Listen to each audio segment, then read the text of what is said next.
história da minha tese e do meu percurso acadêmico também. E, como professor masterando, defendi a minha tese em 88.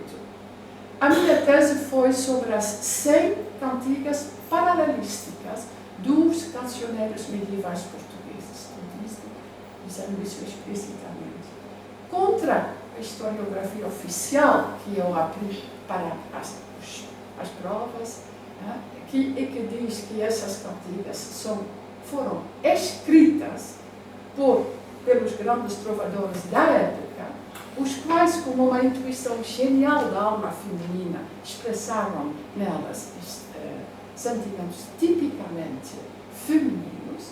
Eu decidi, era a época, o apogeu do feminismo dos anos 70, eu decidi tentar avançar e elaborar a hipótese de que aquelas cantigas tinham sido originalmente, inicialmente, compostas e cantadas e improvisadas pelas próprias mulheres. O que foi também facilitado por estudos tais como os de Martim Sarmiento, um grande galego do século XVIII, que em 1778 descreve ainda essas práticas das mulheres aqui nas terras de Galícia. Então, a tese era que, inicialmente, as 100 cantigas paralelísticas eram cantigas improvisadas, compostas musicalmente, o som e a palavra, pelas próprias mulheres, e que é só no decorrer e quando nasce pelas mulheres, dentro da tradição indo-europeia da canção da mulher improvisada. E existe também no mundo germânico, no mundo das línguas eslavas e tudo. Mais tarde, na minha hipótese de trabalho e defendida na tese, aquelas cantigas foram transcritas nos cancioneiros medievais e atribuídas a poetas, aos grandes poetas trovadores da época. Essa tese também não era minha, porque é isso que nós aprendemos quando fazemos literatura holandesa ou literatura alemã. Nós aprendemos que nos inícios mesmo mais antigos da nossa tradição literária, há as anonyme Frauenlieder, les chansons de femmes anonymes, que entram as cantigas de mulher anônimas, que entram nos cancioneiros germânicos, alemães e outros, que entram nos cancioneiros como anonyme Frauenlieder, e que só aos poucos, assim é que eu aprendi literalmente, aos poucos, no decorrer dos séculos, como os erros significativos dos copistas, cada vez mais serão atribuídas aos grandes trovadores Minnesänger da época. Então, essa tese, que vem da minha tradição, eu atribuí, eu tentei aplicar para o corpo das canções medievais.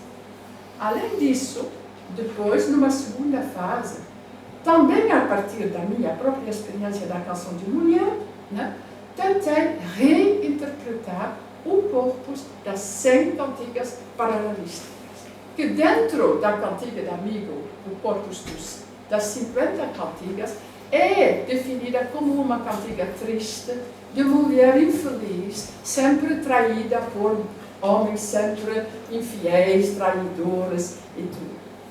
E com o estudo da simbologia, na qual me ajudou muito um outro erudito galego, Mendes Ferreira, aí da minha tradição, tentei mostrar que, na verdade, as cantigas não são cantigas de mulheres tristes, choronas, passivas, mas que são cantigas de mulheres sexualmente ativas e que vão ativamente à procura do objeto dos seus desejos. Defendi a tese, claro que provocou um escândalo, e foi essa a parte que eu vou acrescentar, os catedráticos da Universidade de Leiden, de Utrecht, Amsterdã, ninguém quis participar da vaga, nem nada. A recusa foi total.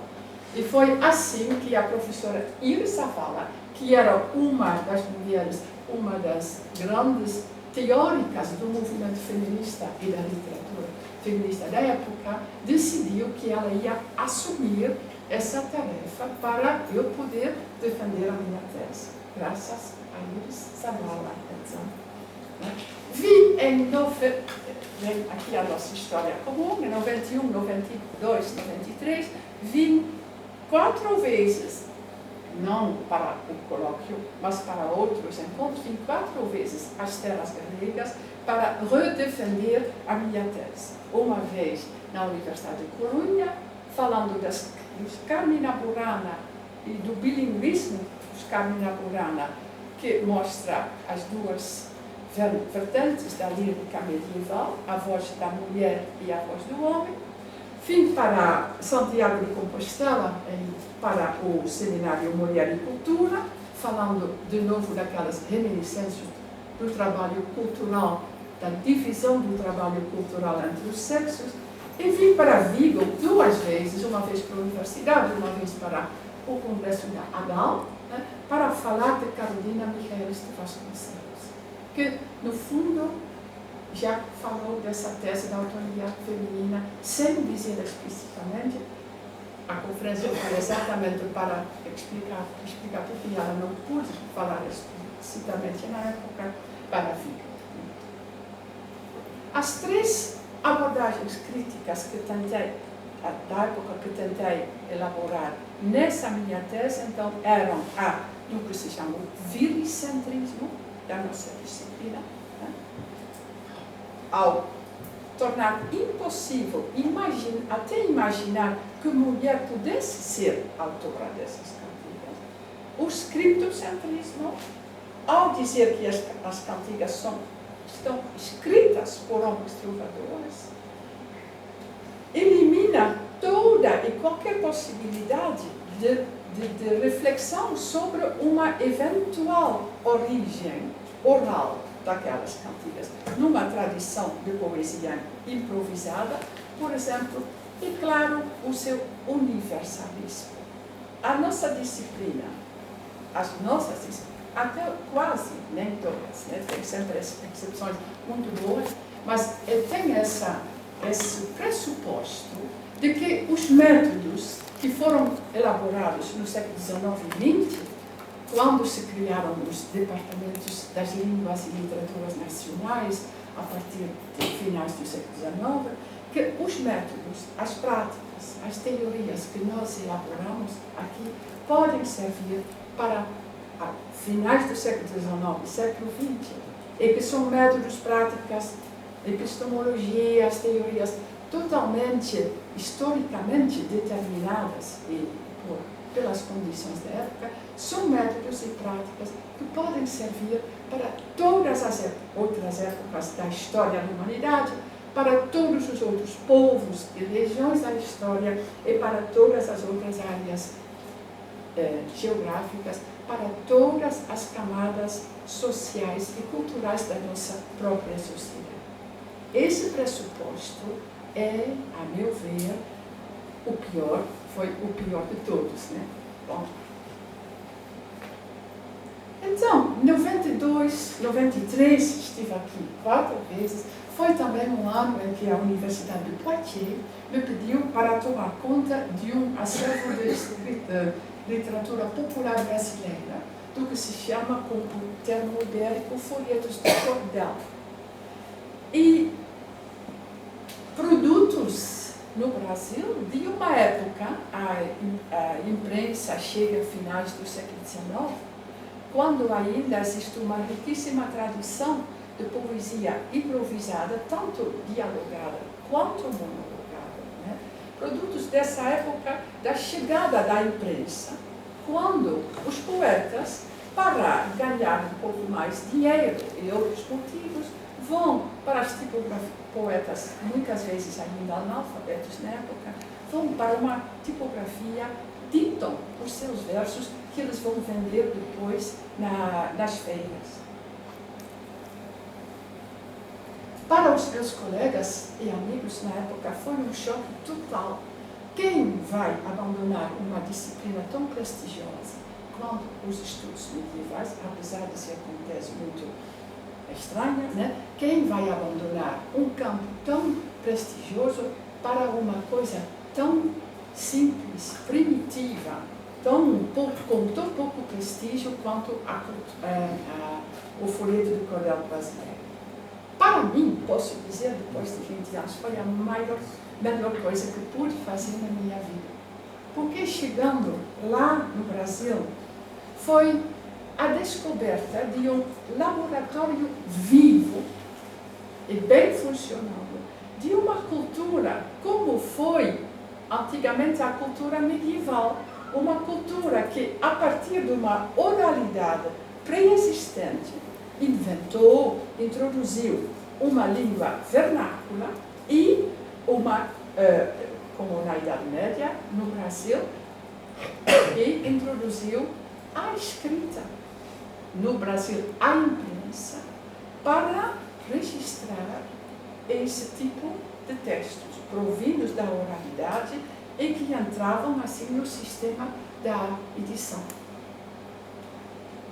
Apesar de todas as diferenças, que até hoje eu descobro cada vez de novo, apesar de todas essas diferenças, havia um fundo comum, aquela ideia da transição de uma oralidade para uma escrita, e aquela ideia de que a tipografia não foi lá também não é, até hoje não deu uma revolução, mas permitiu que começasse uma lenta e progressiva evolução da poesia dialogada e monologada oral para formas de escrita e de imprensa cada vez mais sofisticadas. Mas, inicialmente, tanto na Idade Média quanto no Brasil, é uma voz que se registra e que os poetas vão usar, os registros que os poetas vão utilizar para divulgação, para poder vender, quer dizer, um objeto econômico. O autêntico texto, isso é que, dentro do novo paradigma dos estudos medievais também, nós aprendemos cada vez mais, ainda não completamente, mas cada vez mais, é a de que na base daqueles textos ainda está, progressivamente menos, mas ainda está, sobretudo nos inícios, uma voz que fala, que dita um texto que é transcrito por uma pessoa que tecnologicamente sabe escrever. O que é o caso ainda de Montaigne, em 1580, o que foi o caso de Fernão Lopes, por exemplo, o historiador, que diz explicitamente num dos seus prefácios que se ele, ao ditando, errar, que o leitor tem que perdoar, porque é assim mesmo. Então, descobri o interesse e a importância de outro debate que preenchia a nossa vida intelectual nos anos 80 e 90, que era a do nacionalismo das nossas disciplinas. Que nós ficamos encerrados dentro dos limites políticos e geográficos da nossa nação, estudando as temáticas com essa perspectiva da nação. E que descobri no Brasil que isso não era só uma escolha, mas de qualquer maneira a gente tem que organizar os nossos objetos de estudos de alguma maneira, né? Mas que isto não era simplesmente uma maneira de organizar, que isto era também uma maneira de controlar. E foi a partir daí, do Brasil, que as minhas reflexões, até sobre a minha tese, e as publicações em torno dela, foram preenchidos cada vez mais com essa nova descoberta, essa nova crítica epistemológica da nossa disciplina. descobri no Brasil como a política nacional, interfere em todos os níveis da vida política e cultural para ensinar, por assim dizer, como foi o nosso caso no século XIX e XX, a nós sermos bons cidadãos, que divulgam os valores, os códigos, a moral do nosso Estado-nação.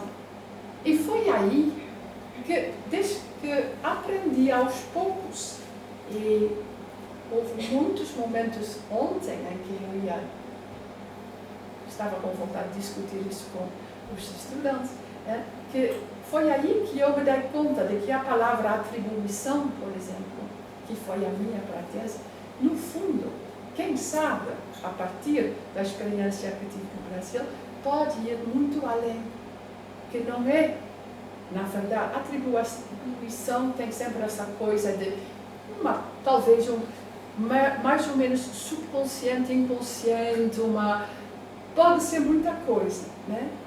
Não é necessariamente vontade de controle, de poder.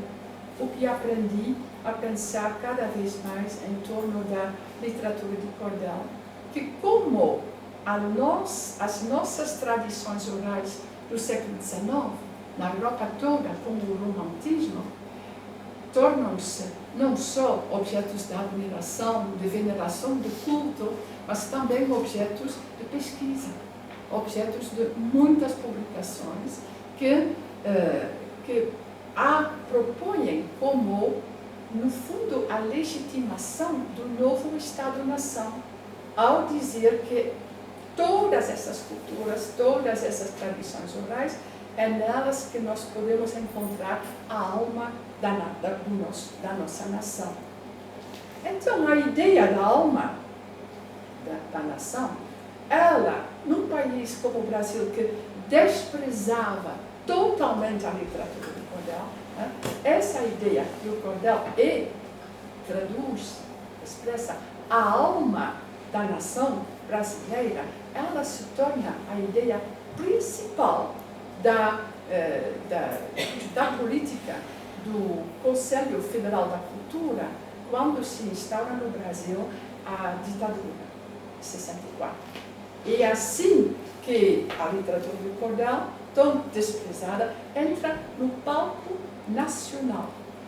E que começa todo um processo que eu pude estudar durante 20 anos, né, do que se chama, nem existe a palavra ainda no nosso dicionário, instrumentação ou instrumentalização, tanto do texto quanto da pessoa do autor, se existir, daquela literatura.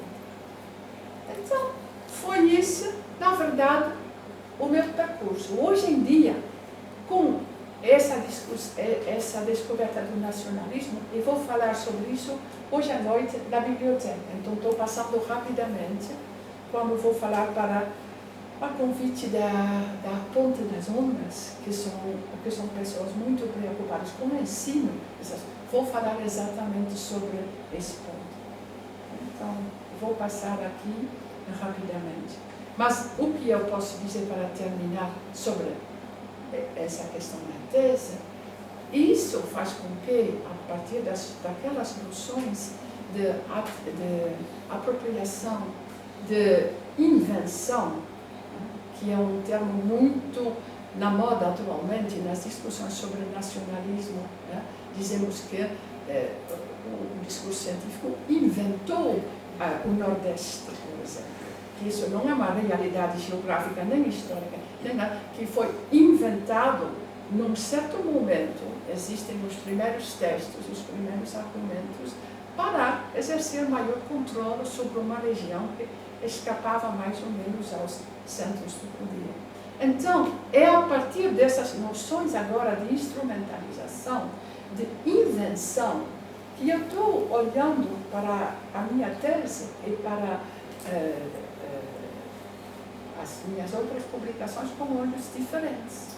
Me perguntando se nos anos que vem eu não vou me perguntar, na verdade, se já naquela altura o que significava atribuição, o que significa criação, o que significa essas palavras que nós utilizamos para... Mas isso, então, são trabalhos para o futuro, né?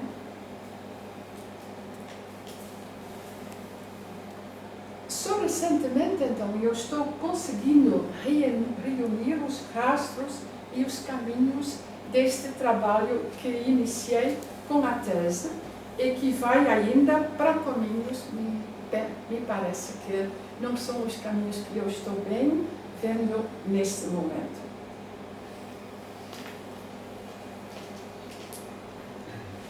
Bom, antes de falar um pouco mais do que está por trás desse, a meu ver, de todo esse percurso, eu queria, antes de mais nada, então, dizer a minha alegria de estar aqui com a professora Camilo.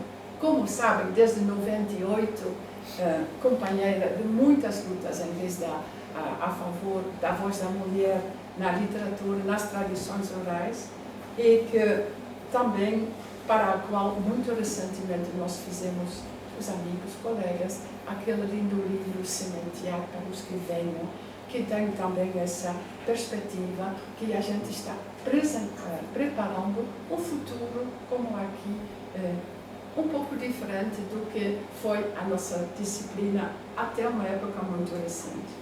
Mas ela também, como já referiu, trabalhou comigo para as cores do Atlântico, do qual preparo neste momento um segundo volume com a cantora Uxia, sempre galega, e vai ser um volume muito mais pensado, não como fiz com Socorro Lira, a partir da lusofonia internacional, africana, brasileira, mas a partir do conceito mesmo das raízes das cantigas galego-portuguesas.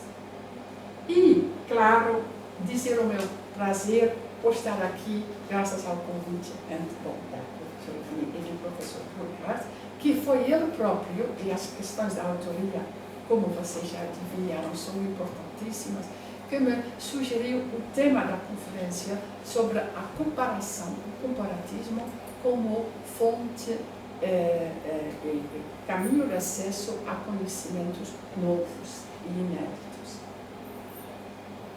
Para melhor situar, então, o meu trabalho, eu vou introduzir essa parte que é digamos, uma reflexão prévia sobre as relações que manteve desde sempre a nossa civilização com as civilizações da humanidade. É só começar por Platão, que, quando redige a República, já faz a distinção entre, como sabemos, esse saber superior e o saber, o conhecimento fundado na experiência, na observação da realidade, que é uma das pessoas que vivem na caverna, nas trevas, na escuridão, na ilusão e cujos porta-vozes são os poetas que declamam em versos mentiras. A palavra que é utilizada literalmente. Oposta à luz, à claridade de um conhecimento muito superior que ele, apesar de ainda em forma dialogada, já exprime em prosa. E que cria essa dicotomia que Eric Havelock, em 1963, no seu Preface to Plato, que é um dos grandes clássicos do nosso século XX, da qual ele vai demonstrar a construção, as raízes. Começou por aí. Na Idade Média, sabemos que as tradições orais dos povos foram muito perseguidas e que, neste sentido, muitos textos do século XIX, neste momento, para mim, estão tomando sentidos diferentes. Existe um estudo magnífico do alemão Gröber zur Volkskunde aus Konzilbeschlüssen und Kapitularien para o conhecimento do folclore através das leis editados da Igreja e dos poderes públicos. Uma fonte riquíssima de conhecimento sobre as tradições populares da Idade Média. É como o Renascimento que o abismo se torna muito maior ainda, quando nós tomamos como modelo na nossa civilização a antiguidade greco-latina, em línguas expressas que nem línguas faladas são mais. É aí que se cria o abismo mesmo entre uma cultura da elite e uma cultura popular cada vez mais perseguida, como os estudos de Peter Burke, sobretudo popular culture in early modern times, demonstra com tanta convicção. Mas há muitos outros estudos depois. Vem, em finais do século XVIII, aquela reação muito forte contra esse modelo cultural que nos é imposto de fora, com o Sturm und Drang alemão, que uma das primeiras coisas uma das primeiras críticas que vem a partir do Sturm und Drang é essa crítica da genealogia alheia e da vontade de criar para o nosso mundo recriar a perdida genealogia das nossas próprias raízes. É em 1810 que se cria na Universidade de Berlim a primeira cátedra de Germanistik. E Lachmann, uma das grandes figuras da crítica textual, foi ao mesmo tempo professor da Altertumswissenschaft, da antiguidade greco-latina, e de Germanistik, querendo pôr a Germanistik ao mesmo nível que os estudos da antiguidade. Com o Sturm und Drang, muda também a liderança intelectual da Europa. O século XVIII é muito sobre os estudos da Bíblia e da antiguidade, dentro da tradição francesa. E como o Sturm und Drang é a tradição alemã que toma a liderança no mundo intelectual da Europa. E é com esse Sturm und Drang e a procura das raízes que também se torna uma necessidade no processo intenso e violentíssimo da construção lenta e progressiva dos nossos Estados-nações, que é uma luta política que começou mais ou menos oficialmente com a Revolução Francesa, né? É dentro desse processo político que o movimento intelectual da procura das raízes, como mais tarde o Cordel, toma todo o seu poder e importância. Finalmente, criando aquela escola filológica alemã, modelo da nossa ciência no século XIX, que tem as suas duas vertentes. A vertente mais formalista, dentro da linha de Lachmann, digamos, que estuda o texto a partir do manuscrito escrito. E da outra filologia, mais histórica e historicizante, a qual nós aliamos o nome, por exemplo, dos irmãos Grimm, né? Que é uma filologia que vai para o contexto em que nascem, vivem as palavras e que pretende, por se ocupar das tradições orais, também que ela é que pode fornecer raízes muito mais longínquas, antigas ainda.